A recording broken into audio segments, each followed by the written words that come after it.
Hello and welcome back to my channel. I love to have you here. If you're new and this is the first time you've stumbled upon my channel, welcome. My name is Stefani. I love learning languages. I'm a member of HYPIA, the International Association of Hyperpolyglots, and as my love to languages led me there, and I love to share what I have learned along my process of learning languages with the world. Currently, I speak 8. I'm in the process of learning a couple of more, but it is my big passion and that is why I have this YouTube channel, so love to have you here. Today's topic is one that is actually quite popular in the language learning world, and many people have a different opinion than I do, which is why I'm very passionate about sharing my opinion, since I believe that it can help a lot of people.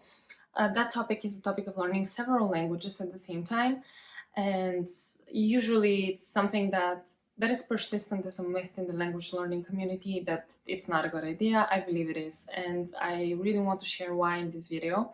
It's going to be a two-part video, where in this one I'm going to talk about why I think that learning languages at the same time, multiple ones, might be a good idea for you, and how to determine whether or not it's a good idea for you. But then also I think that it is very important to give you tips on how to actually do it if you decide you want to do it, because this is all about, what you feel like doing rather than hard and fast rules.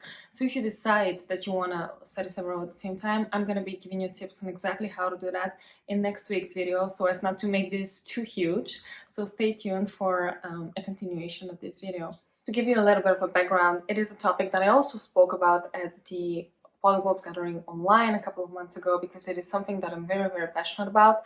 And it's something that I think can help a lot of people, and certainly if it wasn't for learning multiple languages at the same time, I might not have been a polyglot today, because perhaps I would have just been too bored learning one at a time. So that is why I'm making this video, because I feel very strongly about it, and I would love to cover these topics so that if you're like me, perhaps that might also help you to kind of let go of the myth that it's not going to work for you. So let's dive right in. Why do I think that learning several languages at the same time might be good for you? Well, I'm going to start by debunking some of the myths first, and why I think they don't really hold much room. Before I do that, let me preface this by saying real quick that I have dived before into the neuroscience of multilingualism. I was researching that for a university paper. I read quite a lot of research, and I realized that it is very difficult for researchers to actually have a good idea of what exactly is happening with second language acquisition. It is very hard. There's many advancements that have been made in the area, but at the end of the day, there's just so many unknowns, so many things we don't know, and a lot of the research just cannot be done because it's very hard to make these experiments with languages and people, because they usually involve people over their entire life, and there's too many variables to control for. And it's just difficult, and there are some things we do know, but there's many things that we don't know, and actually the majority of things about language learning and acquisition are things we don't know. And what we have at best is theories, and there are some theories that we can observe work better, or others that we don't think work as well, but at the end of the day, nobody can prove with 100% certainty that one approach is better than another. And that is actually exactly my problem with these rules and myths, because there's so many about learning multiple languages at the same time, and there's really nothing to prove that. And I think it's mostly, I don't know why people love to perpetuate these myths, but maybe it is their own observations or experience, but then these myths get repeated and repeated and repeated, and there's many of us that actually have seen a lot of benefit from doing the exact opposite of what these rules say. So let's debunk them one by one. Myth number 1, know multiple languages if you're a beginner. This one is one that's particularly weird to me, because there is some logic to it when you think about it very carefully, because you're like, okay, know multiple languages if you're a beginner, so that probably means that you don't have the language learning experience yet, you don't have, that skilled, very well trained. There is some logic in that. But even if we assume that, there's still actually quite a lot of ability that we have that is just innate. If you're a beginner, that doesn't mean that if you pick up 2 languages at the same time, something terrible is going to happen to your language learning. Neither of them is going to work, you're going to crash and burn, and any of that stuff. It really just suggests that if you don't have I would rather say the big problem here is you might not have the confidence to tackle two languages at the same time. And then the psychology of language learning is a very big deal, because a lot of language learning is about how open you are to the language, whether you believe you can do it or not. I think that this is a very, very big piece of it, and maybe bigger piece than for learning other disciplines.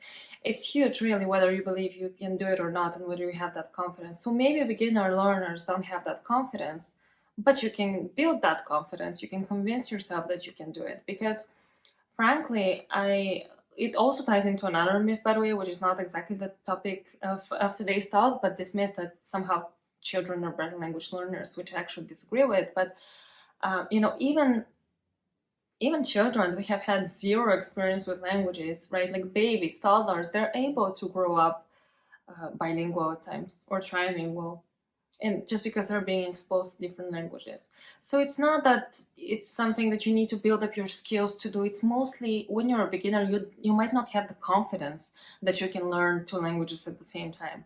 But I full-heartedly believe that you can if you want to, and so it's about believing that you can do it, because really there's your ability to learn a language. We all have it. The reason that I'm speaking right now means that, you know, we can learn a language. The reason that any of us is able to speak in our native languages, even if we're monolingual, the reason that we can do that means that we have this ability. So if we can do it once, we can do it many times. And, you know, whether or not we can do it with several at the same time, why not? As I said, many of children around the world are proof that that can happen, and they have zero experience. So if children can do it with zero language learning experience, then also adults can do it, because you are somebody that actually has already learned the language. So there you go, you actually have one up on that. So it is possible, and I don't think that, you know, if you're a beginner, you should stay away from it. But you should probably work on your confidence and on believing that you can do it, because I think that that might be your biggest hurdle if you're a beginner. Another one that is very common, myth number 2, is that you should not study two languages of the same family at the same time. I actually also don't think that this one is a big deal, because really you can mix any language.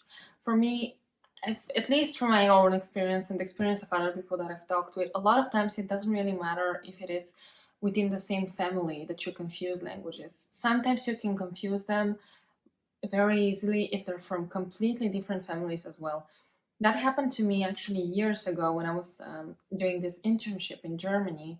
And so my German was actually not quite good. I don't know, it was several years of me not studying or using German, and I hadn't lost it. I hadn't lost, you know, the little German that I knew, but I hadn't been practicing it actively. I hadn't been using it. At the same time, I was studying Spanish. So here I am moving to Germany, and I'm trying to use both Spanish and German, because I'm like, you know, using English for my job, then living in a German-speaking country. So obviously I'm trying to improve my German. Then I'm also studying Spanish. And so I walk into a German store and I say, kann ich mit einer Karte pagen? Pagen doesn't exist. That is, I was taking the Spanish verb pagar, was cutting off just the root, and I was adding a German ending.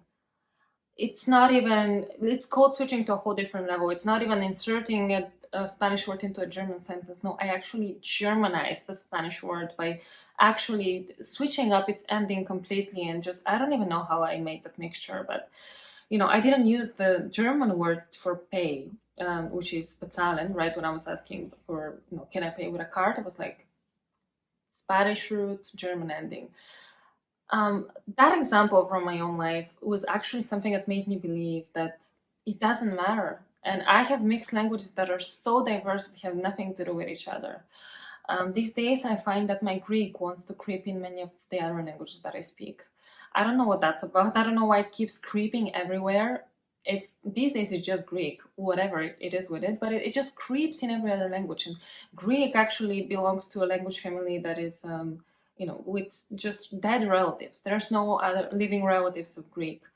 Greek is by itself in the language family now, and so it keeps creeping into all the different language families that I would speak languages from. So It's really funny how it can happen sometimes, and I found that it's mostly about experience and level. And so when I speak a language that I don't have that much experience with, that I don't have that much practice with, that's when another language can creep in. And it has nothing to do with whether or not these languages are of the same family. Sure, it might be a little bit sometimes confusing, but at the end of the day, you are gonna mix your languages when you don't have enough practice. That's fine, whatever. You can unmix them later. The only solution to that is to practice so that eventually one language doesn't creep into another. But at the end of the day, you can study Portuguese and Spanish together if you want to. You're not gonna mix them any more than you're gonna mix Portuguese and German. It's for many people that's how it works, and I really think that when it comes to mixing, it's about what level are you at, how much practice do you have, and stuff like that, rather than language family. Myth number 3 is that you're gonna need to have them at different levels if you want to study several languages at the same time. Say intermediate Chinese, and then if you want to keep improving that, you can pick up, I don't know, beginner French. But you cannot do them both and like start them both from the beginner level. You cannot be a beginner in both languages. That is what the rule says. And it's quite perpetuated one. And I also disagree with this one because it's when you pick up 2 languages at the same time that are at the beginner level, it is possible as long as you dedicate enough time to both of them. When it's when one of them is at the intermediate level, you can kind of drop the ball from time to time. When they're both at the beginner level, you can't. You need to really be dedicating time to each, at least every week. But at the end of the day, it doesn't mean that you can't. You can start from both at beginner levels. You don't have to wait for one of them to be like intermediate or something before you can begin another one.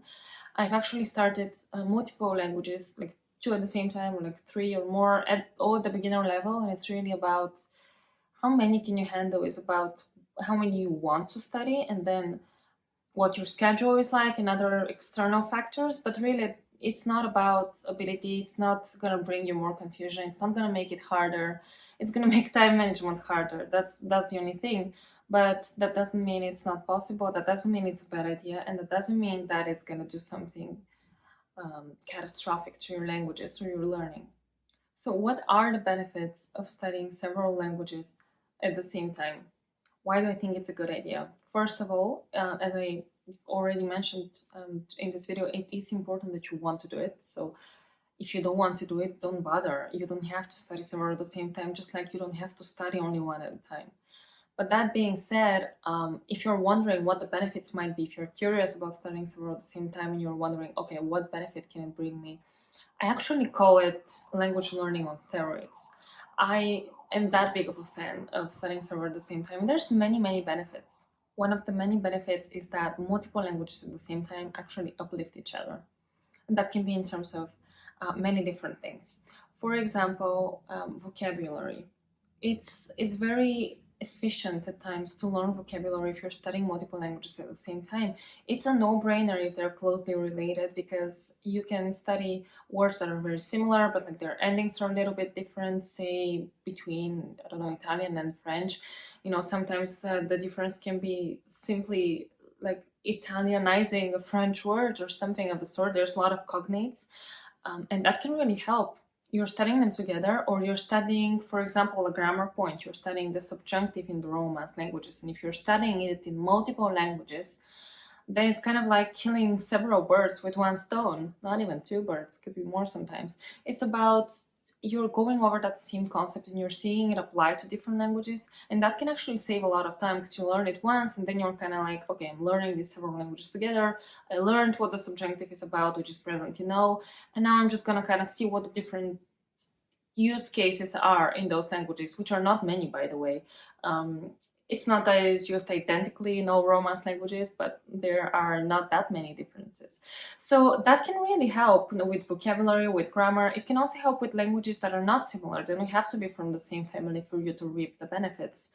For example, I have a much deeper understanding of some of the words in Spanish that have Greek roots, and that are actually words like el problema, that actually are masculine instead of feminine, although they do end in the typically feminine ending, which is a. But but they're masculine. And so for many learners of Spanish, that is frustrating and inexplicable. But if you're also studying Greek, then that's going to be very easy for you to draw the connection that is just because, oh, the word is to problema in Greek. So in Greek, that word is not feminine either. It is actually neuter. Well, neuter doesn't exist in Spanish, but it was kind of nudged into and merged with the masculine gender there for that word, and many other words from Greek origin that do end in the letter A and are actually masculine in Spanish and not feminine. So that's, for as an example, those are languages that are quite different, but you can benefit greatly from that. Actually, from Latin-based languages and Latin itself, and also from Greek, you can see many benefits in the vocabulary of other languages, because those are such big scientific languages. They lend so many words to the world, but you also get these finer points of grammar sometimes, because there's many times in language learning, one concept jumps into another language. Things are borrowed. Languages influence each other all of the time. There's no such thing as a pure language nowadays. They're all quite mixed, and we have so many borrowings, both from an expression point of view and a grammatical point of view, a vocabulary point of view in different languages, and sometimes things that are just frustrating can be explained that way. And sometimes if you learn one thing in another language, it just goes into the other, and you don't have to learn it twice, but it just sort of helps each other up and uplifts each other that way, because you're able to learn faster. Sometimes the biggest criticism for learning several languages at the same time is that it's slower, but with this uplift, sometimes it can actually be quicker that way, because you're not learning the same concepts over and over again. But when you have those languages side by side, you can make the connections, you can see that, instead of going over the same concept again from scratch once you've kind of learned it in one language, and then you complete it and you go to the other. Sometimes that can be slower. So in terms of like time and how much time and how quickly it is to learn several at the same time, there's a part of it that just because there's several, there's some slowdown, but then just because they uplift each other, there's some speed up, and it's kind of hard to know where you're gonna land at the end. But at the end of the day, speed is very hard to calculate and isn't something that we should be thinking about, because if you don't enjoy the journey, then it becomes really hard to learn. Another positive aspect, if you learn several languages at the same time, is that you can make much better use of rest time. So again, this again goes into like speed, because I have spoken about rest time before. It is that kind of similar to a gym concept of how you have to have a rest day for your muscles and all that. Rest time is something that is very important in language learning, I think. Sometimes your brain has just had too much, and you can sort of feel it. It's that it's overdosed in that language, and you kind of need to step aside and let it work itself out. Let it sort of order itself in your brain, in your subconscious, and be ready to use next time. Sometimes you need to take a step back from a language. And if you want to actually be very efficient, you can be learning several. And in that way, when you've had too much of one, instead of having to stop and not study for a while, which you would do if you were just studying one at the same time, you can take advantage of this concept of rest time, and instead of not learning any, just learn your other language or other languages. And that way, that rest time that you're giving to one language, you can actually utilize to learn other languages. Because for me, rest time is often about, I've had enough of that language, I just need to stop because my brain needs to absorb it. And I felt that many times. Now, if you don't feel the need for that, then I suppose that this point isn't going to have as much as an impact. But if you do feel the need to stop sometimes, but you don't want to stop learning, you just want to stop with that language, then it can be very, very helpful to have other languages. And that can also make learning several languages at the same time faster, because when you stop, you don't stop with learning, you just stop with language X, but you can continue with languages Y and Z. So that is very helpful in terms of efficiency and speed if you're into that, but it's also helpful in terms of keeping your motivation, which is my next point. And that is going to depend quite a lot on your personal learning style and how you get motivated. But for me, and why I actually said that I might not be where I am today if it wasn't for learning several at the same time, is because for me, I cannot learn just one language. I get bored sometimes with one language. No matter how many different interesting things, no matter how many resources I vary, and how many different points of the language I see, and how much I switch it up, it's bound to happen. Sometimes I'm gonna get a little bit tired of it. And I have found that if I have other languages to lean back on, I can get my motivation back. Now, this isn't even the concept of rest time. I'm just talking about pure motivation that I just don't get when I'm studying one language. I get motivation by diversity. I'm also that way in my working life and in the corporate world. Right, I've always looked for jobs that give you different things to do and that are not the same day to day. And that is actually what works for me. Routine has never worked for me, and so learning one language only cannot work because I just really need that change. And if you don't have that type of motivation, that's what we're referring to, that's why it's super important. But if you don't have that type of motivation, then maybe you don't have to learn several at the same time. Perfectly fine. But if you found that you're just that person that just gets bored with one language like me, then learning several at the same time is actually what makes language learning possible and what actually gives you that motivation boost. So it's not just about discipline, because if you only rely on discipline, it can get a little bit of a chore sometimes. But you can also be motivated that way. And I think discipline is important, but so is motivation. So um, yeah, it's important to know who you are as a person, and if you're like me, then learning several at the same time might be the only way. So there you have it. That's my opinion on the common myths about learning several languages at the same time, and why I think that it is actually a great idea if this is something that you think might be fun for you to do. If you want to learn several languages at the same time, I'm gonna give you my tips on how to do that in next week's video. So stay tuned for that. But I hope that this week's video helped break some of the myths in your head and convince you that if this is something that you've always wanted to do, but you've been afraid to because all of the information out there that's telling you that you can't do it, I hope that this video serves to let you know that you can do it and to give you that little boost of motivation and hopefully of confidence that it is possible. I'll see you next week when I'll be sharing my secrets on how to do that. And until then, have a great one. Bye.